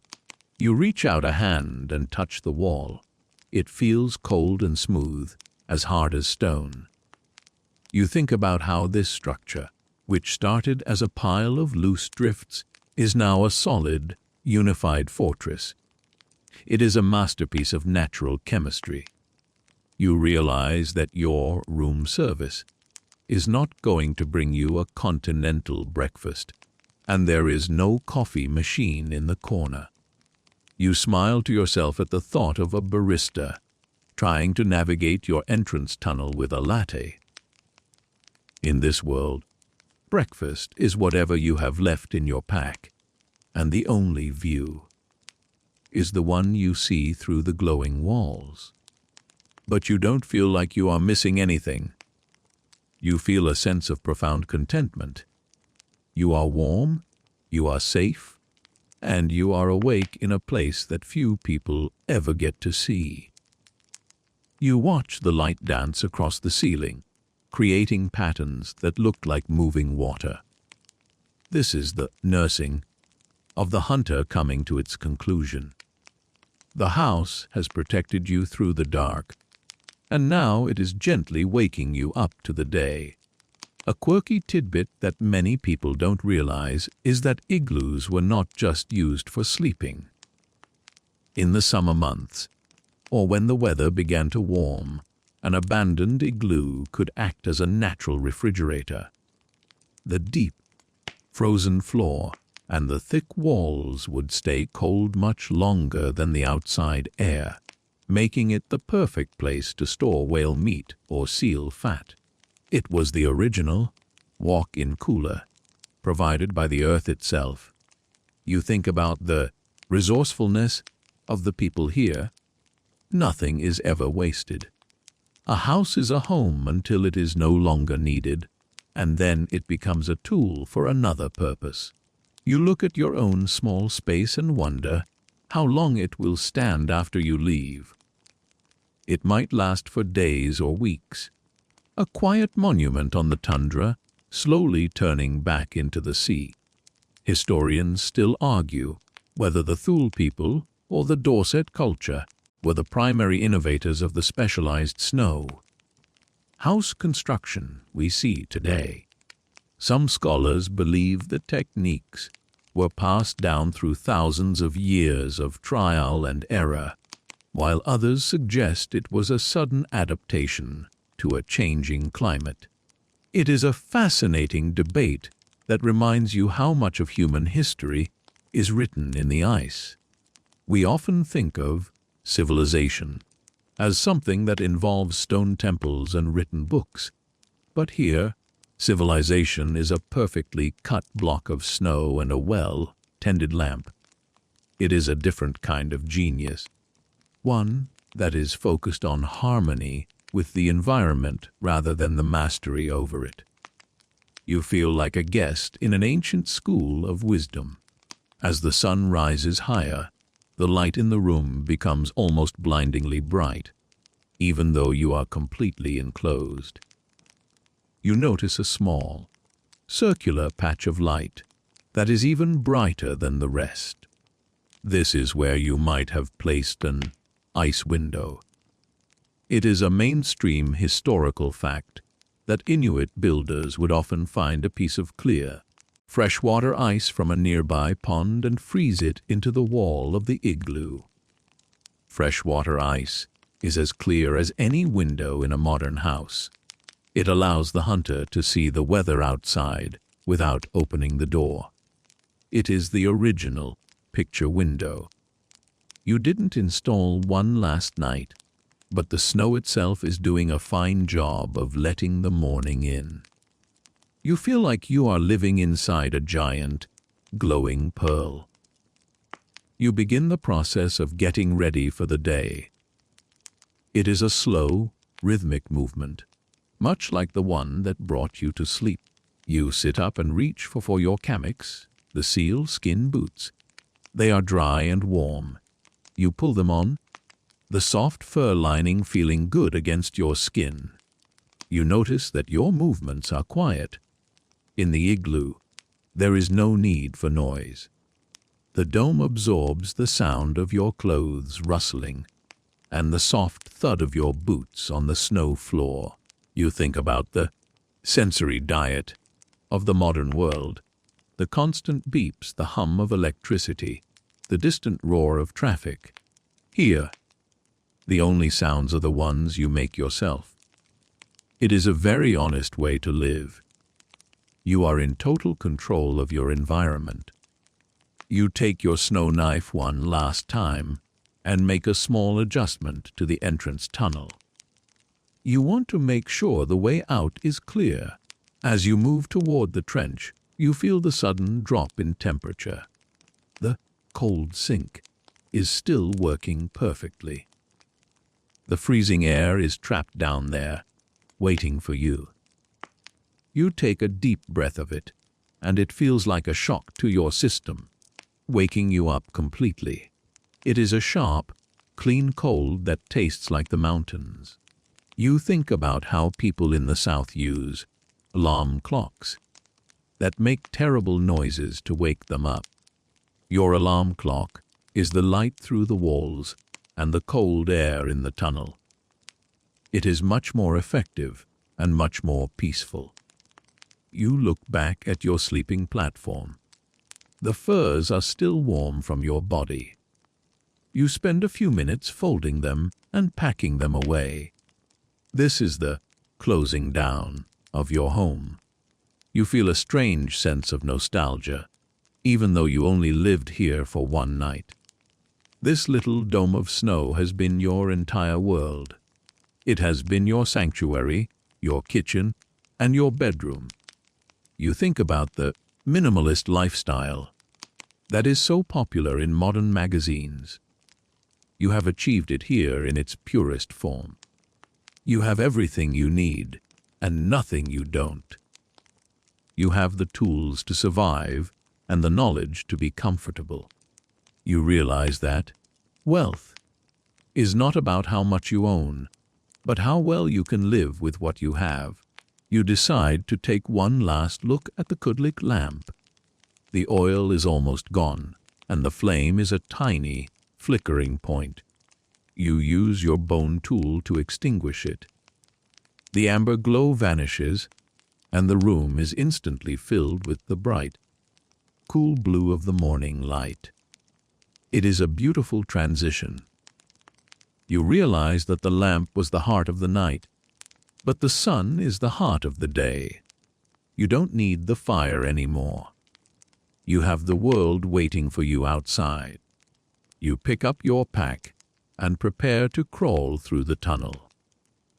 The crawl through the tunnel is easier this morning. You are more flexible, and you know the shape of the passage. You move toward the light at the end of the tunnel, and as you emerge, the sheer scale of the Arctic morning takes your breath away. The sky is a pale, icy blue, and the snow is so white it hurts your eyes. The horizon is a sharp line where the earth meets the sky. There are no trees, no buildings, no roads. There is only the vast, open space of the north. You stand up and stretch, feeling the wind against your face. It is cold, yes, but you don't mind. You are nursed. You are full of energy and ready for the long trek ahead. You turn and look back at your igloo. From the outside, it is just a small, white bump on the landscape. It looks like a natural part of the snowdrifts. You could walk right past it and never know that inside there is a warm, golden room lined with ice and fur. It is a hidden secret of the tundra. You feel a deep sense of pride. You built that. You made that space exist in a world where everything else is flat and cold. You are a creator. You have left your mark on the ice, even if it is only for a little while. You think about the open, scholarly debate regarding the preservation of traditional knowledge. Many fear that as the climate changes and the world becomes more connected, the art of building a snow house will be lost. But as you stand there, looking at your solid, beautiful dome, You know that this knowledge is too valuable to ever truly disappear. It is part of who we are as humans, the ability to find a home anywhere, even in a pile of snow. The wind makes a low, whistling sound as it passes over the top of the dome. It is a lonely sound, but it doesn't make you feel lonely. It makes you feel connected to the earth. You are part of the landscape now. You have shared a night with the Arctic, and it has treated you well. You take your snow shovel and make a few small repairs to the exterior, just out of habit. You want it to be in good shape for whoever, or whatever, might come across it next. Maybe a hunter will find it and use it for a quick rest. Maybe a fox will hide from the wind in the entrance tunnel. You like the idea of your work continuing to be useful after you are gone.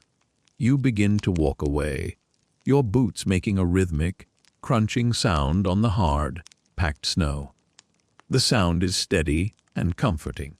With every step, you feel the strength in your legs. The long night of rest has done its work. You are no longer the tired hunter who stumbled into this drift last night.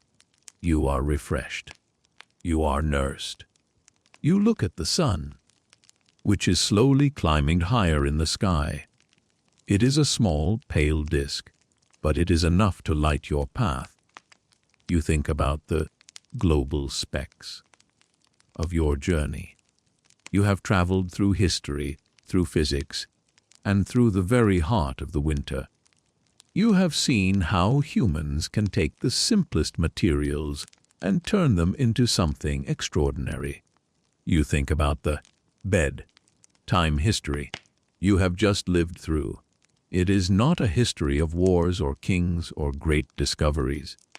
It is a history of the everyday.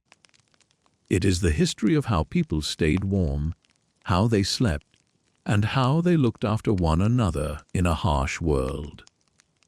It is a history that is written in the snow every winter and vanishes every spring. But it is just as important as the history in the books.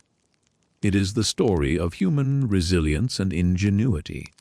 It is the story of how we make ourselves at home in the universe.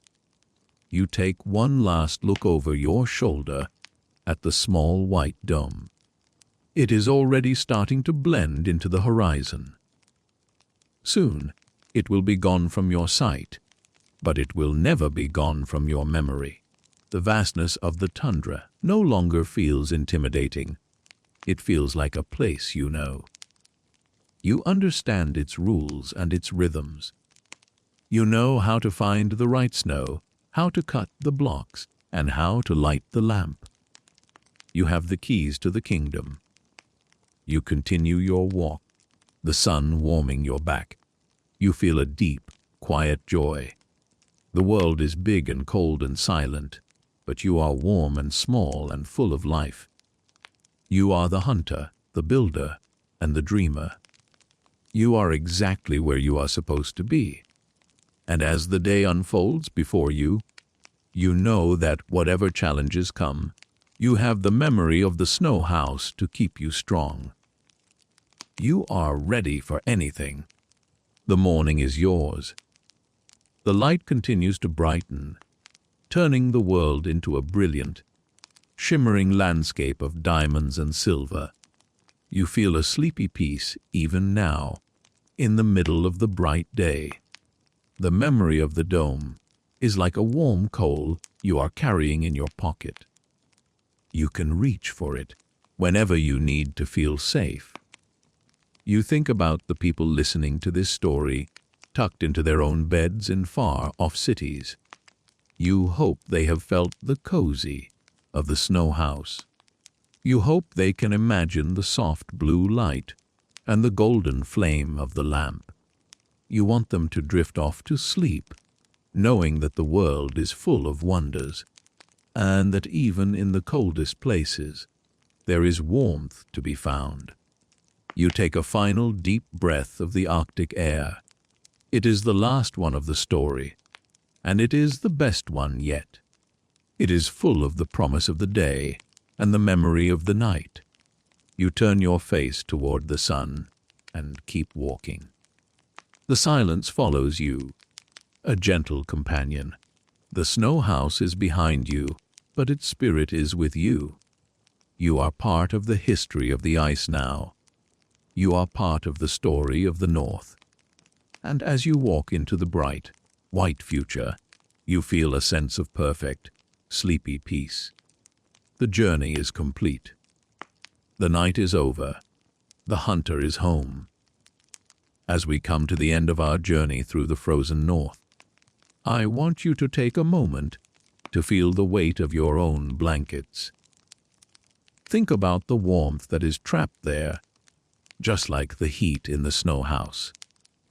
Your room is your own private sanctuary, a place where the world cannot reach you. The sounds of the night are far away now, and the only thing that matters is the rhythm of your breathing. Let your feet feel heavy and relaxed. Let your hands be soft and still. You have traveled a long way tonight, from the wind-swept plains to the golden heart of the dome, and you have earned a deep, restorative rest. The history of the Igloo reminds us that we are a creative and resilient people. We can find comfort in the most unlikely places, and we can turn the cold into a friend. As you drift off to sleep, let that sense of safety fill your mind. You are protected. You are warm. You are safe. There is nothing you need to do now but let go. The stars are watching over the world, and the snow is quiet. Your mind is like that small white room, calm, peaceful, and full of soft light. Imagine the flame of the cudlick slowly fading away, leaving you in a gentle, velvet darkness. It is a kind darkness, one that invites you to dream. You are floating on a cloud of caribou fur, drifting through a sky of diamonds. The world outside is still, and so are you. Sleep is coming for you now, a slow and steady wave that will carry you through to the morning. When you wake up, you will feel as refreshed as a hunter after a night in the snow. But for now, there is only the silence. There is only the peace.